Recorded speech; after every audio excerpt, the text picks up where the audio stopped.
नमस्कार दोस्तों, आप लोग का स्वागत है हमारे यूट्यूब चैनल यूपीएससी स्टूडेंट में। हम पढ़ रहे थे पीटी 365 में इकोनॉमी का हमारा सेगमेंट चल रहा था। हमने 4 लेक्चर कंप्लीट कर लिया था, हमारा ये 5वां लेक्चर है और हम यहाँ से पढ़ना स्टार्ट करेंगे। कमांड क्षेत्र विकास एवं जल प्रबंधन का आधुनिकीकरण। तो यहाँ से हमारा ये पढ़ना है। तो इससे पहले हम आपको बताना चाहेंगे, अगर आप लोग ने वीडियो को पहली बार देखना स्टार्ट किया है, आप हमारे लेक्चर में पहली बार अगर आए हैं सेशन में, तो आप पिछला वीडियो देखना ना भूलें, तभी आप कनेक्ट कर पाएंगे पीछे से। इसके अलावा जो लोग भी नए हैं वो वीडियो को शेयर कर सकते हैं और अगर वीडियो अच्छा लग तो लाइक कर दीजिएगा। और शेयर करना तो तभी मत भूलिएगा, अगर अच्छा नहीं लग रहा तभी शेयर कर दीजिएगा, ताकि जो दूसरे लोगों का उनको अच्छा लग रहा था वो पढ़ लें। ठीक है, तो ये मज़ेदार बात है। ठीक है, मैं स्टार्ट करता हूँ आगे, है ना, बिना देरी किए, क्योंकि देरी करने का हमारे पास टाइम नहीं है, क्योंकि हम लोग का एग्ज़ाम बिल्कुल सामने आके खड़ा है। तो सुर्खियों में क्यों था, तो इसके बारे में बात करेंगे हम। तो केंद्रीय मंत्रिमंडल, है ना, केंद्रीय मंत्रिमंडल ने कमांड क्षेत्र, ठीक है, कमांड क्षेत्र विकास एवं जल प्रबंधन, ठीक है, का जो आधुनिकीकरण योजना को मंजूरी दी है। इसमें कहा गया है EMCADWM, है ना, को जो प्रधानमंत्री कृषि सिंचाई, ठीक है, प्रधानमंत्री कृषि सिंचाई योजना की जो है एक उप योजना के रूप में मंजूरी दी गई है। यह योजना जो है 2025-26 की अवधि में संचालित की गई है। इसकी जो मुख्य विशेषताएं हैं उसके बारे में बताया गया है। तो इसमें उद्देश्य बताया गया कि सिंचाई, है ना, सिंचाई के बारे में बताया गया। इसकी जो सिंचाई है, जल आपूर्ति नेटवर्क का आधुनिकीकरण करना, ताकि जो है मौजूदा नहरों और अन्य स्रोतों से सिंचाई जल को जो है नामित क्लस्टर में जो है पहुंचाया जा सके। और योजना के तहत जो है स्थापित जो जल स्रोत हैं उसमें अंडरग्राउंड प्रेशराइज्ड पाइप्ड सिंचाई के माध्यम से किसानों की जो है 1 हेक्टेयर भूमि की जो है 1 हेक्टेयर तक की जो है भूमि को सूक्ष्म सिंचाई सुविधा उपलब्ध कराई जाएगी। इसमें यह कहा गया है कि इसलिए मजबूत जो मूल अवसंरचना का निर्माण किया जाएगा। और इसमें प्रौद्योगिकी के बारे में बताया गया। प्रौद्योगिकी जो है जल उपयोग की निगरानी और वाटर अकाउंटिंग, है ना, और जल प्रबंधन के लिए supervising control and data acquisition, internet of things जैसी आधुनिक तकनीकों का जो है उपयोग किया जाएगा। योजना के जो है संभावित लाभ, है ना, तो खेतों की जो है जल उपयोग दक्षता में सुधार होगा, कृषि उत्पादन और उत्पादकता में वृद्धि होगी आदि। सिंचाई से जो है जुड़ी बताया गया है, सिंचाई से जुड़ी जो सुविधाएं के प्रबंधन और जिम्मेदारी, है ना, जल उपयोग समितियों, ठीक है, जल उपयोग समितियों के मार्गदर्शन में जो है जल उपयोग समितियों को जो है सौंपकर संधारणीय कृषि को जो है बढ़ावा मिलेगा। और अगले 5 वर्षों तक जो है जल उपयोग समितियों को जो है ना सहयोग एवं मार्गदर्शन दिया जाएगा, और ताकि वे जो है किसान उत्पादक संगठनों जैसे जो है आर्थिक संगठनों से जो है ना जुड़ सकें। कमांड क्षेत्र विकास एवं जल प्रबंधन कार्यक्रम के बारे में भी बताया गया है। इसमें कहा गया है कि इस जो है ना के बारे में बताया, इसमें शुरुआत किया गया। इसमें बताया गया इसे जो है 1974 से 1975 में किया गया था। वर्ष 2004 में बदलाव लाकर इसे जो है वर्तमान नाम दिया गया है। उद्देश्य इसका है कि विकसित सिंचाई सुविधाओं को की जो है क्षमता का ना अधिकतम उपयोग सुनिश्चित करना और सतत रूप से जो है कृषि उत्पादकता एवं उत्पादन में वृद्धि करना। इसे जो है 2015-16 में प्रधानमंत्री कृषि सिंचाई योजना के जो है हर खेत को पानी घटक के जो है अंतर्गत क्रियान्वित किया गया है। क्योंकि प्रधानमंत्री ने लाया था एक योजना जो है ये हर नल से जल, और एक लाया था खेतों के लिए, कृषकों के लिए कि हर खेत को पानी घटक, है ना, इन्होंने लाया था। तो वही है। तो इसके अलावा सिंचाई संरचना विकास इन्होंने लाया था, एक वो है टर्म इसमें बताया गया कि खेत में जो है सिंचाई सुविधाओं का विकास, फील्ड इंटरमीडिएट व लिंक नालियों के निर्माण करना आदि ये चीज़ें हैं ना, ताकि जो है आराम से पानी पहुंच जाए नालियों के माध्यम से। और गैर संरचनात्मक उपाय भी बताए थे, जैसे पंजीकृत जल उपयोगकर्ता समितियों को जो है एकमुश्त अनुदान देना और जल उपयोग दक्षता पर जो है प्रशिक्षण प्रदान करना कि उनको कैसे उपयोग करना है, और जो है खेतों में इसे जो है वास्तविक रूप से दर्शाना और इसे जो है अपनाने का जो है प्रशिक्षण करना। अब देखेंगे दलहन निर्भरता। भारत में जो है दलहन, क्योंकि हम लोग बहुत ज़्यादा अरहर की दाल और उस तरीके का दाल भी खाते हैं, तो बहुत ज़्यादा कंज्यूम है हमारे देश में दाल, तो हम लोग बाहर से भी बहुत ज़्यादा दाल आयात करते हैं। तो उसी के बारे में पूछा गया था, सुर्खियों में क्यों था। तो हाल ही में भारत के जो प्रधानमंत्री ने जो है दलहन आत्मनिर्भरता मिशन की शुरुआत की कि हमको दाल में आत्मनिर्भर बनना है ना। तो दलहन में आत्मनिर्भरता मिशन की जो प्रमुख विशेषताएं हैं उसके बारे में बता देते हैं। तो उद्देश्य है ना, पहले हम उद्देश्य देखेंगे, तो ये बहुत ही सारा इम्पोर्टेंट है, हम इसको कलर कर देते हैं। तो उद्देश्य इसका है दिसंबर 2027 तक जो है घरेलू उत्पाद को बढ़ावा देना, आयात निर्भरता को जो है कम करना, क्योंकि हम बहुत ज़्यादा दाल आयात करते हैं। दलहन में जो है आत्मनिर्भरता की प्राप्ति करने के लिए सब किया गया है। अवधि जो है 6 वर्ष का है। इसमें बताया गया है कि 2025 से 2026 से लेकर के 2030-31 तक है ना अवधि है कि हम उतने में जो है ये मतलब पानी की कोशिश करेंगे, आत्मनिर्भर बनने की कोशिश करेंगे दाल के क्षेत्र में। वित्तीय जो परिव्यय है इसमें बताया गया 11,440 करोड़ रुपए खर्च किए जाएंगे। मंत्रालय जो है इसका जो है जो ये काम कर रहा है वो कृषि एवं किसान कल्याण मंत्रालय भारत सरकार का है। लक्ष्य जो फसलें है इसमें जिसको लक्ष्य में लिया गया है, तो उसमें तूर का दाल है, अरहर का दाल है, उड़द का दाल है, काला चना है और मसूर है ना, लाल मसूर, इसको रखा गया है। क्लस्टर आधारित दृष्टिकोण भी इनका है। इसमें बताया कि प्रत्येक क्लस्टर की जो है विशिष्ट आवश्यकताओं के अनुरूप उपाय किए जाएंगे। इसके अलावा इन्होंने लाभ की भी बात की है कि गारंटीकृत खरीद है ना, कि जितने भी अगर हम ज़्यादा उत्पादन करेंगे दलहन का तो उसका जो है खरीदने का गारंटी सरकार लेगी, खरीद और गुणवत्तापूर्ण बीज देगी सरकार। वितरण और मजबूत मूल्य श्रृंखला आधारित समर्थन से जो है 2 करोड़ किसानों को लाभ होगा। अब देखेंगे अनवांछित जो लाभ है उसके बारे में बताया गया है,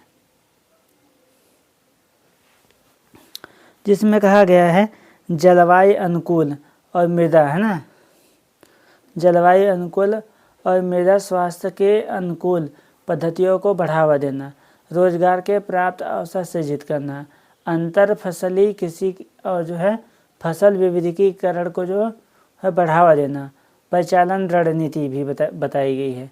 अब इसमें आगे बताया कि बीज विकास एवं वितरण है ना 126 लाख क्विंटल प्रमाणित बीजों का जो है उत्पादन और वितरण करना है इसमें। और जो किसानों को जो है 88 लाख बीज कीट जो है जो कीट लग जाते हैं उनका निःशुल्क उपलब्ध कराने की बात कही है। उच्च जो है उपज देने वाली जो चीज़ें हैं जिसमें बताया गया है कि कीट प्रतिरोध और जो है कीट प्रतिरोधी और जलवायु अनुकूलन दलहन किस्मों के विकास एवं प्रसार पर बल दिया जाएगा, जिससे हमारे यहाँ दाल है ना, जैसे अगर कहीं पे ज़्यादा सर्दी है, कहीं पे जलवायु परिवर्तन है, तो जैसा जलवायु जहाँ का है वहाँ पे उस तरीके का दाल उगाने का बात कहा गया है। उस तरीके का किस्म ये पैदा करेंगे है ना, तो इस पर बल देंगे उपज बढ़ाने के लिए। और सुनिश्चित खरीद भी करेंगे, जिसमें 4 वर्षों तक जो है तूर, उड़द और मसूर की जो है 100% खरीद न्यूनतम समर्थन मूल्य जो है MSP दी जाएगी। राष्ट्रीय जो कृषि सहकारी विपणन संघ और राष्ट्रीय सहकारी उपभोक्ता संघ प्रधानमंत्री अन्नदाता आय संरक्षण अभियान भी चल रहा है कि जो है मूल्य समर्थन है ना, कि जो मूल्य समर्थन योजना है के अंतर्गत भागीदार राज्यों के किसानों से जो है खरीद की जाएगी। और राज्यों की जो भूमिका होगी उसको भी तय किया गया है। तो राज्यों की भूमिका क्या है उसके बारे में देख लेते हैं हम। जैसे राज्यों की जो भूमिका है उसमें कहा गया है कि राज्य ना प्रभावी क्रियान्वयन सुनिश्चित करने के लिए राज्य 5 वर्षीय जो है रोलिंग बीज उत्पादन योजनाएं तैयार करेंगे, जिनमें जो है ICAR मतलब भारतीय कृषि अनुसंधान परिषद द्वारा ब्रीडर बीज उत्पादन की जो है निगरानी की जाएगी। साथ ही साथी पोर्टल पर, है ना, साथी एक पोर्टल है के माध्यम से जो है गुणवत्ता आश्वासन बनाए रखा जाएगा, है ना। उसके बाद हम देखेंगे साथी जो पोर्टल उसकी बात की गई है। साथी जो है ना, कृषि और किसान कल्याण मंत्रालय, राष्ट्रीय सूचना विज्ञान केंद्र के जो है सहयोग से विकसित एक जो है उपयोगकर्ता उन्मुख केंद्रित पोर्टल है ना, केंद्रीकृत पोर्टल है, जो वहाँ पे से सारी कुछ फसल कटाई उपरांत मुख्य जो है श्रृंखला के बारे में बताया गया है कि इसमें जो है पूरे देश में 1000 प्रसंस्करण और पैकेजिंग इकाइयों की स्थापना की जाएगी, जिन्हें प्रति इकाई जो है 25 लाख तक की जो है सब्सिडी प्रदान की जाएगी, उनको सब्सिडी दी जाएगी ताकि वो जो पैकेजिंग वगैरह का काम कर सकें बीजों का, दालों का। अब भारत में दलहन उत्पादन की जो स्थिति है उसके बारे में हम चर्चा कर लेते हैं, जिसमें बताया गया है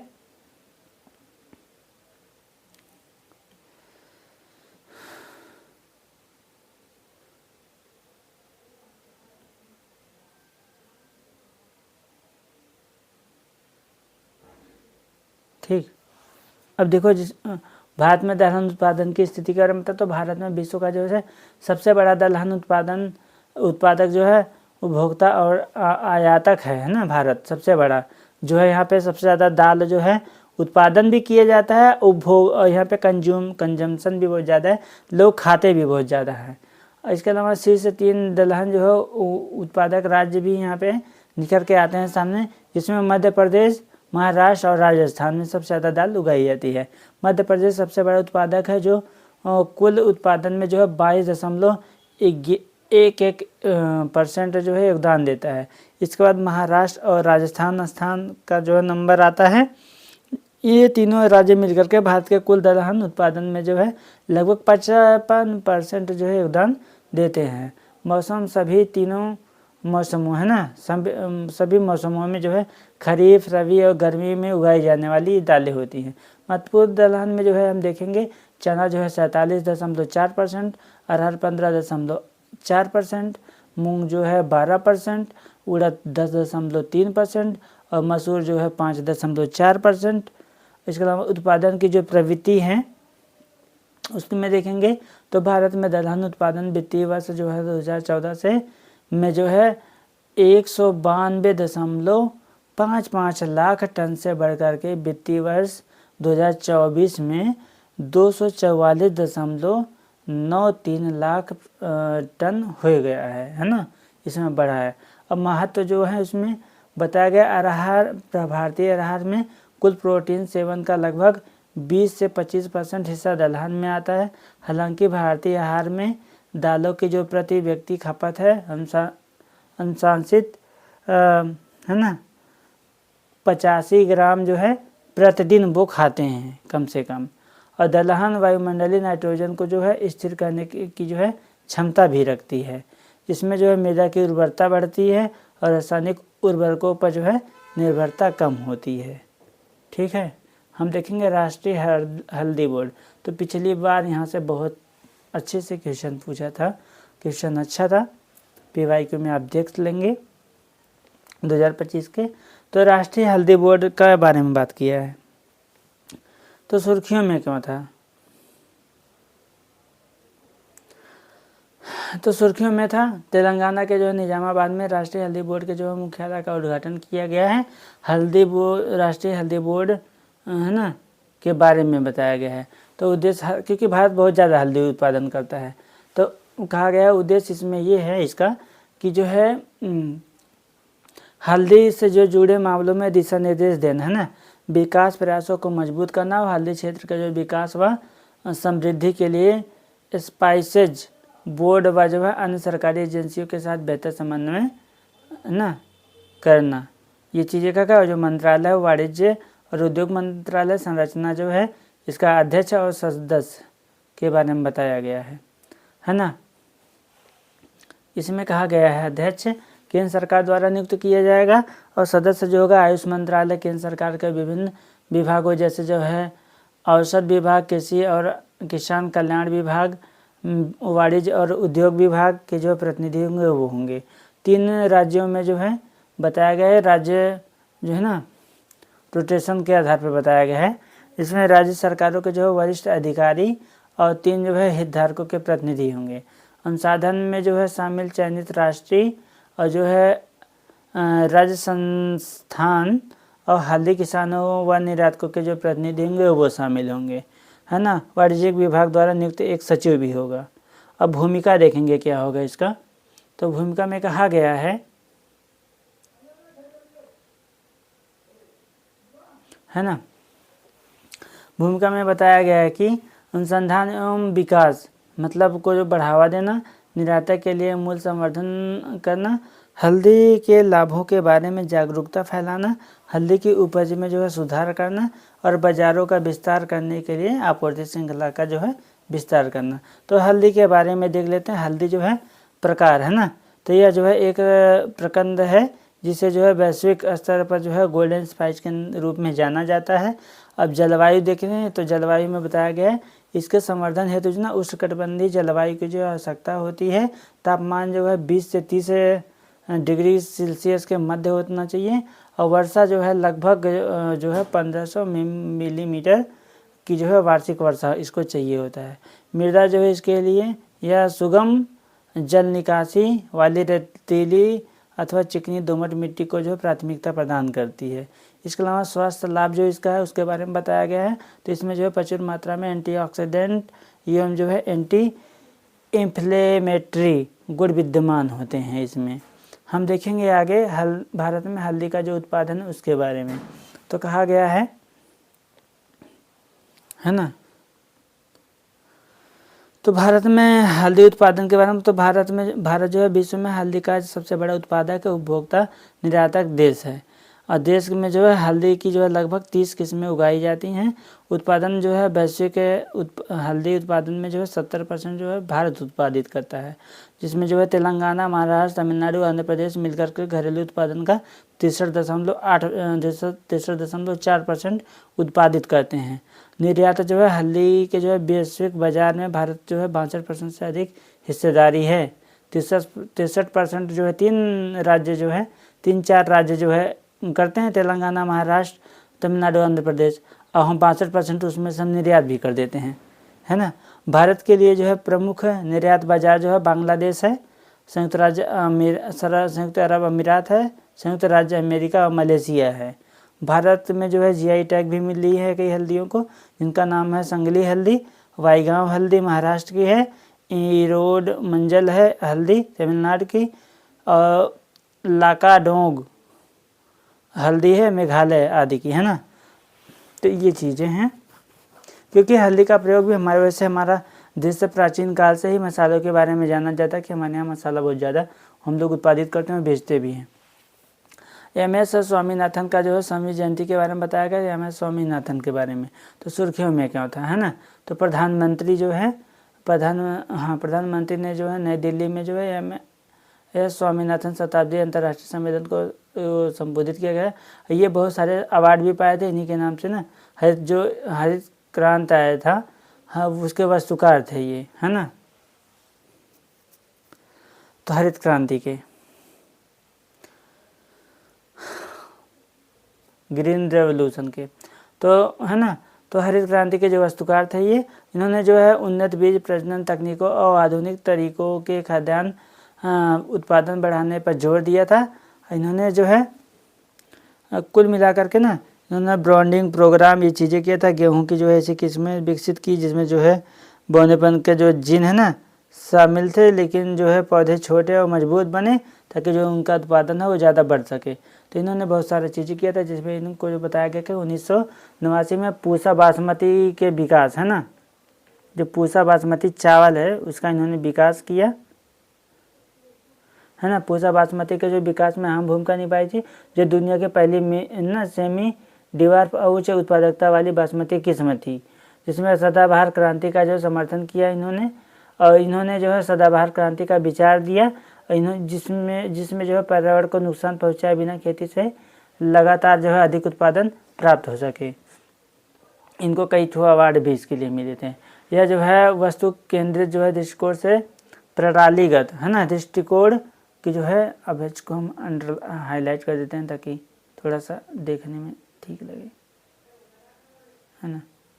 तो इन्होंने जो है यह वस्तुकार है ना, यह जो वस्तु केंद्रित दृष्टिकोण से जो है प्रणालीगत दृष्टिकोण की ओर जो है आदर्श बदलाव का प्रतिनिधित्व करते हैं और सदाबहार क्रांति, प्रकृति समर्थक और गरीब समर्थक हैं ये, जो आजीविका सुरक्षा को जो पारिस्थितिक सुरक्षा के साथ जोड़ती है और इसके प्रमुख घटकों को जो है पारिस्थितिक कृषि, जैव ग्राम ज्ञान केंद्र है ना, तथा जो है आर्थिक सामाजिक और लैंगिक विभाजनों में नैतिकता एवं समानता सम्मिलित है।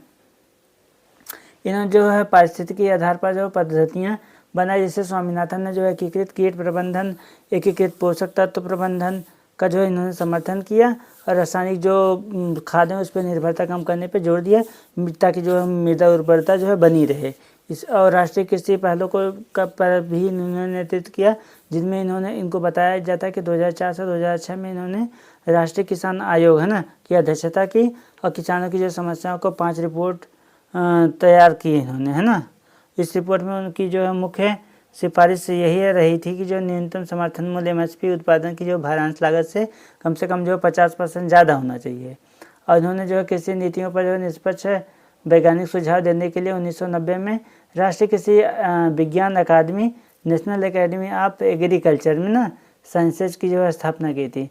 प्रमुख इनकी जो उपलब्धियां पुरस्कार है, इन्होंने भारत रत्न 2024 में मरणोपरांत इनको मिला और पद्मश्री इनको जो है मिला था 1967 में और पद्म भूषण इनको मिला था 1972 में, पद्म विभूषण इनको मिला था 1987 में।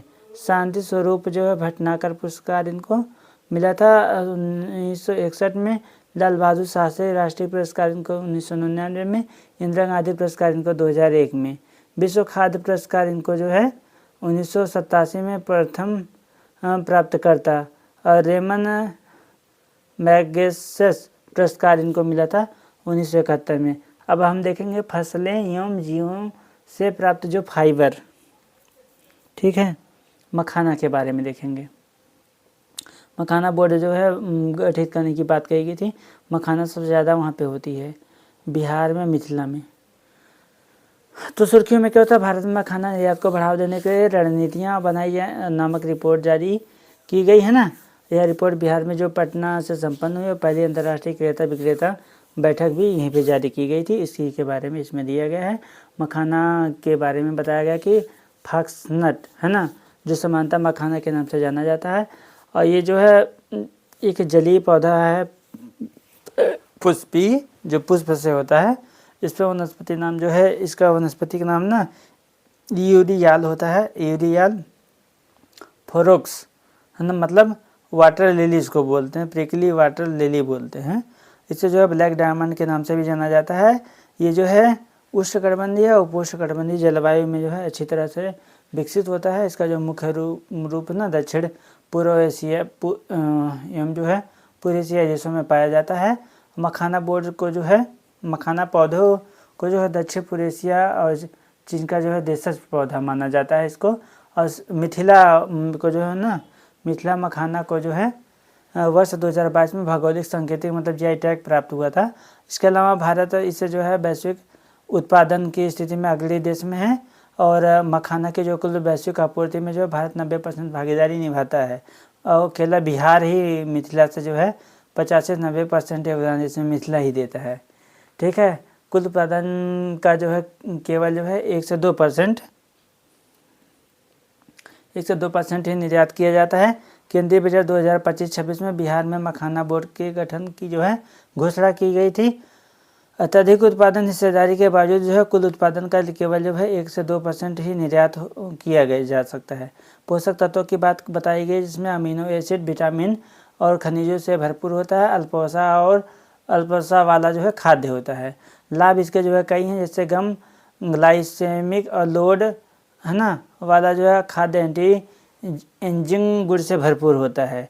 रेशम के बारे में बात कर लेंगे तो रेशम में कहा सुर्खियों में क्यों था, तो भारत के जो है कच्चा रेशम उत्पादन जो है 2017 से 2018 में 31.9 हज़ार मीट्रिक टन से बढ़कर के अब 2023 से 2024 में 38.9 मीट्रिक टन हो गया है रेशम। और रेशम का जो उत्पादन के बारे में बात करेंगे तो इसमें जो है रेशम ये ना एक प्राकृतिक प्रोटीन फाइबर है जो रेशम के कीड़े के ना से प्राप्त होता है।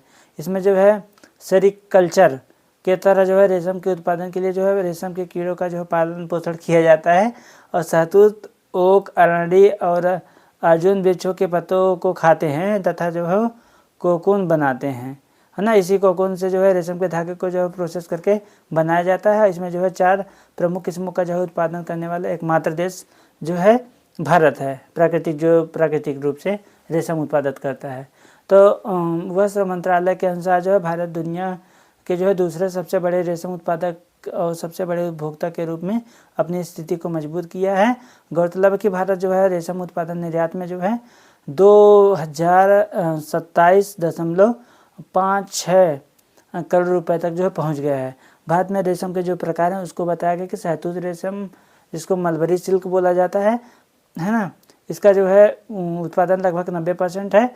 इसका जो है मुख्य रूप से कर्नाटक, तमिलनाडु, आंध्र प्रदेश, पश्चिम बंगाल में ये उत्पादित होता है। और एक टसर रेशम है, वो कोसा है जिसको जो है अर्जुन और आसान वृक्षों पर जो है वन रेशम कीड़ों से होता है उत्पादित होता है। ये जो है ज़्यादातर जो है झारखंड, छत्तीसगढ़ और जो है उड़ीसा में होता है। इसका नाम एक एरी सिल्क होता है जिसे इसे जो है अहिंसा सिल्क भी कहा जाता है ना, क्योंकि रीलिंग के दौरान रेशम के जो है कीड़े नहीं मरते हैं। यह पूर्वोत्तर में आसाम, मेघालय के उत्पादित करता है। इसके अलावा हम देखेंगे सिल्क, मुगा सिल्क, है ना। यह जो है असम में जो एंथेरिया असमेसिस कीट से प्राप्त होता है। प्राकृतिक रूप से चमक सुनहरे जो है पीले रंग की होती है और यह अत्यधिक टिकाऊ भी होती है। हम देखेंगे अब कपास के बारे में देखेंगे।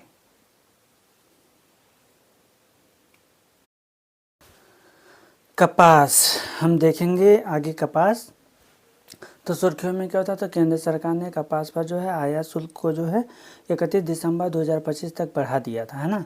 तो कपास की मांग और आपूर्ति के बीच अंतर लगातार जो है बने रहने के बाद जो है यह निर्णय लिया गया था कि जो है ना, तो निर्णय लिया गया था। तो हम उसको देखेंगे कि कपास के बारे में पहले की कपास के बारे में समझ लेते हैं कपास क्या चीज़ है ना।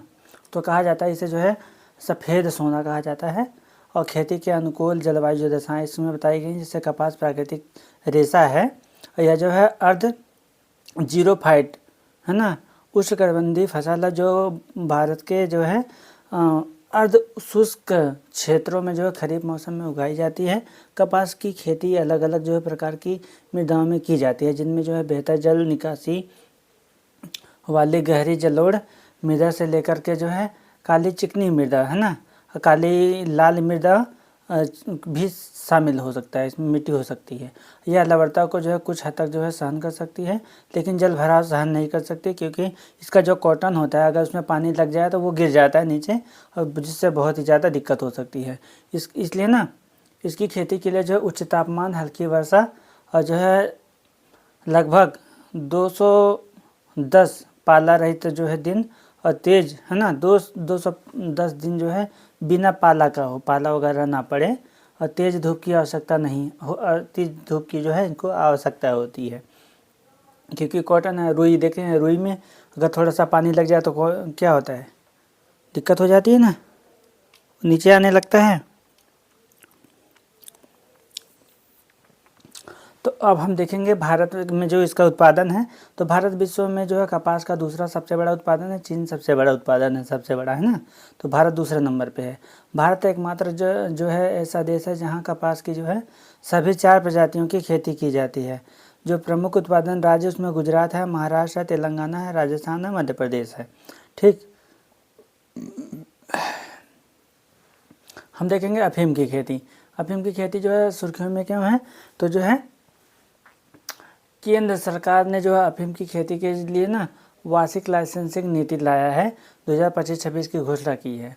तो यह लाइसेंसिंग नीति जो है नारकोटिक्स, ड्रग्स और जो है साइकोट्रोपिक सब्सटेंस नियम जो है 1985 के तहत जो है हर साल घोषित की जाती है कि नियम जो है NDPS अधिनियम 1985 के तहत बनाए गए हैं। इसमें बताया गया कि भारत में जो है अफीम खेती के बारे में, तो भारत के अफीम खेती के बारे में देख लेते हैं हम।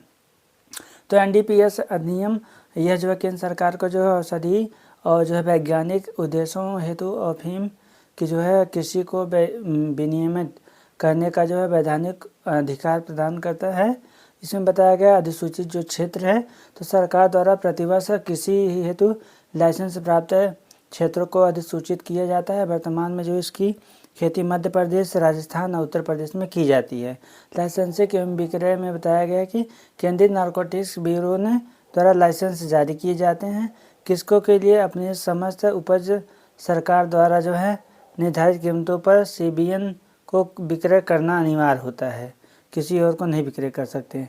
अफीम के बारे में देखेंगे, अफीम क्या होता है। तो अफीम जो है ना एक पोस्ता के पौधे से अफीम गोंद को जो है निकाला जाता है। इसमें अनिवार्य रूप से कई एल्कोलाइड्स जैसे मॉर्फिन, कोडीन और थेबाइन होते हैं। मॉर्फिन का उपयोग सामान्यतः दर्द निवारक दवा के रूप में किया जाता है, जबकि कोडीन का उपयोग खांसी की दवा में, है ना, कफ सिरप में बनाने में किया जाता है। हम देखेंगे इसे जो है आगे। तो इसे जो है खाद्य योग्य बीज और बीज से जो है तेल निकालने के लिए भी उगाया जाता है ना। भारत एकमात्र ऐसा देश है जहाँ जो है United nation single convention on narcotics drugs द्वारा अफीम गोंद का जो उत्पादन करने के लिए अधिकृत किया गया है। उल्लेखनीय है कि 11 अन्य देश अफीम पोस्ता की जो है खेती करते हैं, लेकिन अफीम गोंद नहीं निकाल पाते वो लोग, है ना, नहीं वो लोग नहीं निकालते हैं। अन्य महत्वपूर्ण घटनाक्रम भी देखेंगे, जैसे भारतीय पहल के बारे में देखेंगे। तो अपेडा, है ना, आया। अपेडा ने जो है कृषि खाद्य स्टार्टअप्स को समर्थन देने और भारत में जो है कृषि खाद्य निर्यात को बढ़ावा देने के लिए भारतीय नामक एक पहल शुरू की है। तो भारतीय के बारे में देख लें, भारतीय चीज़ क्या है ना।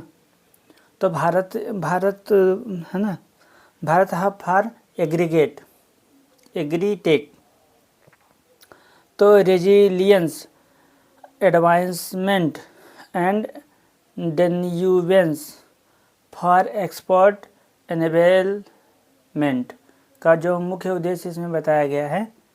ठीक है, जो भारतीय है, बी से हो गया भारत, एस से हो गया हब, ए है ना, ऐसे एग्रीगेट हो गया, एग्रीटेक हो गया, आर से रिजिलियंट, एडवांसमेंट, ए से, टी से हो गया TI, है ना, फॉर एक्सपोर्ट और एनेबलमेंट। ठीक है, और उद्देश्य, जो मुख्य उद्देश्य इसका उसका बताया गया इसमें कि 100 मतलब 100 कृषि खाद्य स्टार्टअप्स को बढ़ावा देना और 2030 तक जो है $50 बिलियन तक का जो निर्यात जो है लक्ष्य प्राप्त करना। चुने गए स्टार्टअप्स में 3 महीने के विशेष कार्यक्रम में से गुजरेंगे, जिसमें जो है उत्पाद विकास, निर्यात की तैयारी, विनियमों का जो है पालन और बाजार तक पहुंच जैसे प्रशिक्षण शामिल होंगे। तो ऐसे स्टार्टअप्स को जो है आकर्षित करना जो है जो उन्नत तकनीकों पर काम कर रहे हैं, जैसे AI आधारित गुणवत्ता नियंत्रण, है ना, ब्लॉकचेन से जुड़ी जो ट्रेसेबिलिटी होती है ना, और